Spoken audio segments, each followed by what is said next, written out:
Welcome to ant my ERP. इस video में हम सीखेंगे कि वेंडर को परचेज ऑर्डर कैसे देते हैं और कितने टाइप के परचेज ऑर्डर हम सिस्टम से दे सकते हैं वेंडर को। तो वेंडर को परचेज ऑर्डर बनाने के लिए हमें परचेज मॉड्यूल पे जाना रहता है और परचेज ऑर्डर पे जाना रहता है। जैसे ही परचेज ऑर्डर पे मैंने क्लिक किया, यहाँ पे जितने भी परचेज ऑर्डर मैंने बनाए हुए हैं सिस्टम में वो दिखाई देंगे जो भी पेंडिंग स्टेज पे है। तो इतने टाइप के मेरे परचेज ऑर्डर बने हुए हैं जो अभी पेंडिंग स्टेज के अंदर है, और यहाँ पे ऊपर दिखाई दे रहा है मेरे को purchase order pending.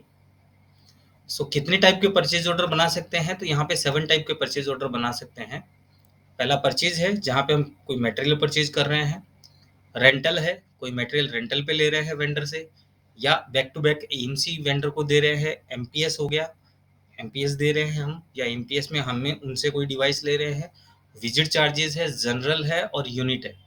Unit and purchase दोनों सेम ही है, बट यूनिट के अंदर आप मल्टीपल जीएसटी लेके जा सकते हैं। तो जैसे ही मैं परचेज पे क्लिक करता हूँ, यहाँ पे परचेज ऑर्डर का फॉर्म ओपन होता है। सेकंड एक ऑप्शन है जहाँ पे हम परचेज ऑर्डर देते हैं, जिसको हम प्रोक्योरमेंट भी बोलते हैं। ये सेम ही पेज ओपन होगा। मैं सेल्स ऑर्डर पे गया और वहाँ पे जाके सेल्स ऑर्डर जो पेंडिंग था वहाँ पे जाके देखा कि मेरे पास कितने प्रोडक्ट ऐसे हैं जो नेगेटिव के अंदर है, जो मेरे को प्रोक्योर करने हैं।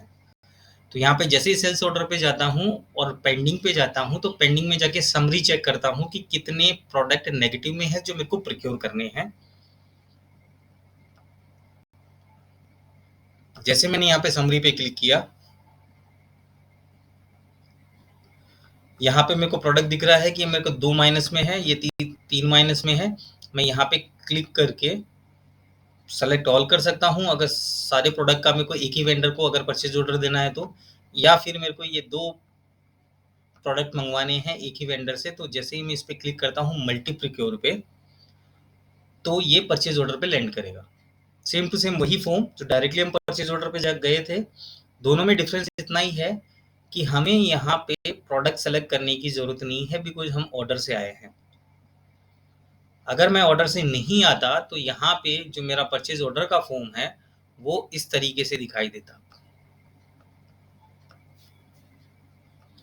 तो यहाँ पे जाके purchase order, right hand side plus का आइकन, परचेज। तो जैसे परचेज पे क्लिक करूंगा परचेज का फॉर्म ओपन होगा। वहां पे हमें लाइन आइटम नहीं रहेगा, बिकॉज हमें वो मैन्युअली सेलेक्ट करना पड़ेगा ड्रॉप डाउन से। तो यहाँ पे नीचे लिस्ट ऑफ आइटम कुछ नहीं। तो यहाँ पे हमारी कंपनी का डिटेल बाय डिफॉल्ट आता है, और यहाँ पे हमारी ब्रांच, कौन सी ब्रांच से हम पीओ दे रहे हैं। अगर मल्टी ब्रांच मैंने ऑन कर रखी है तो ये ब्रांच और लोकेशन का ऑप्शन पूछेगा। अगर बंद किया हुआ है तो ये दोनों ऑप्शन नहीं आएंगे। यहाँ पे कौन से वेंडर को मैं परचेज ऑर्डर दे रहा हूँ, तो यहाँ पे जाके मैंने वेंडर का नाम सेलेक्ट कर लिया। वो वेंडर हमारे डेटाबेस में होना चाहिए, तभी यहाँ पे आपको ड्रॉप डाउन में दिखाई देगा। उस वेंडर का एड्रेस आ गया, यहाँ पे किसकी आईडी से ये पीओ जनरेट हो रहा है उसका नाम, वेंडर के पर्सन का नाम। यहाँ पे ड्रॉप डाउन में अगर मल्टीपल पर्सन है तो हम कोई भी पर्सन का नाम सेलेक्ट कर सकते हैं। पीओ डेट क्या है, डिलीवरी बिफोर। मास्टर मैन, यहाँ पे आप डिलीवरी बिफोर सेलेक्ट कर सकते हैं। फॉर एग्जांपल 25 से पहले आपको चाहिए। पीओ वैलिड वैलिड कितने दिन तक रहेगा। पेमेंट मोड क्या रहेगा, एनईएफटी रहेगा, कैश रहेगा, चेक रहेगा, जो भी रहेगा वो हम यहाँ पे सेलेक्ट कर सकते हैं। वारंटी टाइप, जो वेंडर से हमें जो वारंटी मिलने वाली है वो ऑन साइड मिलने वाली है, ऑफ साइड मिलने वाली है कि नॉट एप्लीकेबल है। तो जो भी होगा वो मैं यहाँ पे सेलेक्ट कर सकता हूँ। वारंटी फ्रॉम, वारंटी कौन देगा, वेंडर देगा हमें, ओईएम देगा, हमारी कंपनी ले लेगी ऑटोमेटिकली, या नॉट एप्लीकेबल। इंस्टॉलेशन कौन करेगा, तो वो भी हम यहाँ से सेलेक्ट कर सकते हैं। प्रिवेंटिव मेंटेनेंस, अगर जो डिवाइस हम परचेज कर रहे हैं उसका प्रिवेंटिव मेंटेनेंस अगर हमें चाहिए तो कौन से मोड पे मिलेगा, मंथली, क्वार्टरली, हाफ ईयरली, जो भी रहेगा वो हम यहाँ पे सेलेक्ट कर सकते हैं। टैक्सेशन टाइप, क्या टैक्सेशन रहेगा, तो वो टैक्सेशन हम यहाँ पे सेलेक्ट कर सकते हैं। पेमेंट टर्म्स, उस वेंडर का हमारा पेमेंट टर्म्स क्या रहेगा, तो मैंने यहाँ पे पेमेंट टर्म्स डाल दिया, या जो भी मेरे को यहाँ पे टाइप करना है टाइप कर सकता हूँ। सेल्स पीओ टाइप, ये मेरा असेट है या स्टॉक है। स्टॉक का मतलब है कि हम वो मटेरियल परचेज कर रहे हैं और हमें वो सेल करना है। असेट मतलब वो मेरे फिक्स असेट के लिए परचेज कर रहे हैं, हमारे ऑफिस में यूज होगा। तो वो हम यहाँ पे सेलेक्ट कर सकते हैं। उस वेंडर से हमें डिलीवरी कहाँ पे चाहिए, सेल्फ हमारी कंपनी में और हमारी डिलीवरी ब्रांच हो गया, या फिर हम डायरेक्टली वो क्लाइंट के यहाँ पे सप्लाई करवाना चाहते हैं, एक वेंडर से दूसरे वेंडर के यहाँ पे भिजवाना चाहते हैं, लॉजिस्टिक कंपनी जो हमारे लिए कुरियर का काम करती है उसमें भिजवाना चाहते हैं, तो वो हम सेलेक्ट कर सकते हैं। तो मैंने यहाँ पे सेल्फ सेलेक्ट किया, हमारी कंपनी का नाम सेलेक्ट किया, हमारी कंपनी की कौन सी ब्रांच के अंदर वो डिलीवरी चाहिए, तो वो भी मैं मल्टी ब्रांच ऑन है तो यहाँ पे वो सेलेक्ट कर सकता हूँ। हमारी कंपनी में कौन से पर्सन को वो मटेरियल डिलीवरी दे, तो उस पर्सन का नाम, जो भी हमारे एम्प्लॉय का नाम रहेगा वो सेलेक्ट कर सकते हैं। डिलीवरी टर्म्स जो है वो हम मास्टर में जो भी सेलेक्ट करेंगे वो यहाँ से सेलेक्ट कर सकते हैं। And reporting tag, reporting tag जो भी मास्टर में आपने सेलेक्ट किया हुआ है वो रिपोर्टिंग टैग आप यहाँ पे ऐड कर सकते हैं, ताकि आपको कल को रिपोर्ट निकालना है तो अपनी रिपोर्ट निकाल सकते हैं। यहाँ पे प्रोडक्ट का नाम, जो भी प्रोडक्ट आप परचेज कर रहे हैं वो प्रोडक्ट आप यहाँ पे डालेंगे। जैसे ही आपने वो प्रोडक्ट यहाँ पे डाला और मास्टर में अगर उसका कोई डिस्क्रिप्शन डाला हुआ है तो डिस्क्रिप्शन आपको यहाँ पे दिखाई देगा, आप एडिट कर सकते हैं, चेंज कर सकते हैं। कितनी क्वांटिटी का आपको रिक्वायरमेंट है तो आपने यहाँ पे 3 क्वांटिटी डाल दी। पर क्वांटिटी क्या चार्जेस है, आपने चार्जेस डाल दिया। वारंटी, कितने साल की वारंटी है, तो आपने यहाँ पे 1 मंथ 1 ईयर जो भी रहेगा वो आपने यहाँ पे डाल दिया। प्लस पे जैसे ही क्लिक किया तो मेरे line item, list of line item में आ गया है। और कोई मेरे को परचेज करना है तो और मैं यहाँ पे डाल सकता हूँ। दूसरा मैंने कोई प्रोडक्ट डाला, दूसरा प्रोडक्ट क्वांटिटी कितनी चाहिए, क्वांटिटी डाल दी मैंने यहाँ पे। अमाउंट क्या है उसका, तो जो भी अमाउंट होगा वो अमाउंट डाल दिया। वारंटी है तो ठीक है, नहीं है तो हम खाली छोड़ सकते हैं।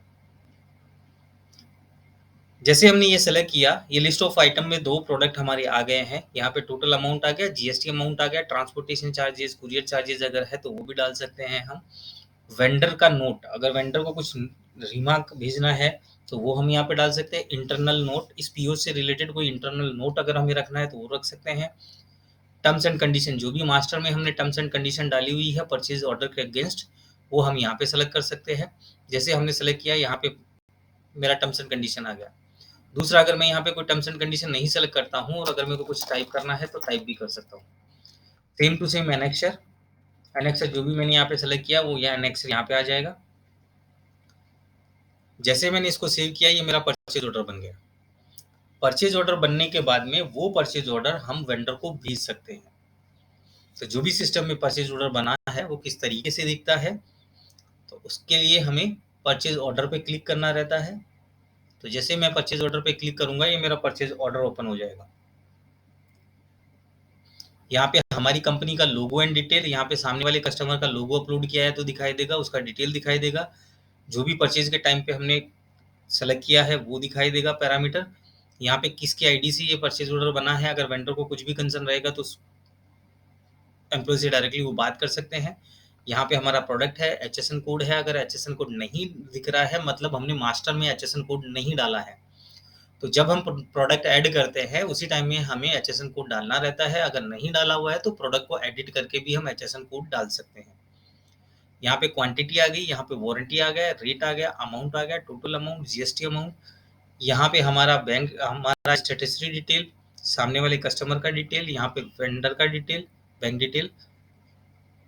यहाँ पे एडवर्टाइजमेंट, यहाँ पे कोई भी आप इमेज चिपका सकते हैं और एडवर्टाइजमेंट की जगह पे कोई भी अंग्रेजी डाल सकते हैं, जिससे जो भी डॉक्यूमेंट आपका बाहर जाएगा उस डॉक्यूमेंट पे आपका एडवर्टाइजमेंट प्रिंट होके जाएगा या पीडीएफ में कन्वर्ट होके जाएगा। नीचे आपका टर्म्स एंड कंडीशन, यहाँ पे आपका रबर स्टैम्प और यहाँ पे आपका एनेक्सर। इसको आप पीडीएफ में डाउनलोड कर सकते हैं, वेंडर को भेज सकते हैं। तो इस तरीके से आप एंड माई ईआरपी पे परचेज ऑर्डर जनरेट कर सकते हैं। Thank you.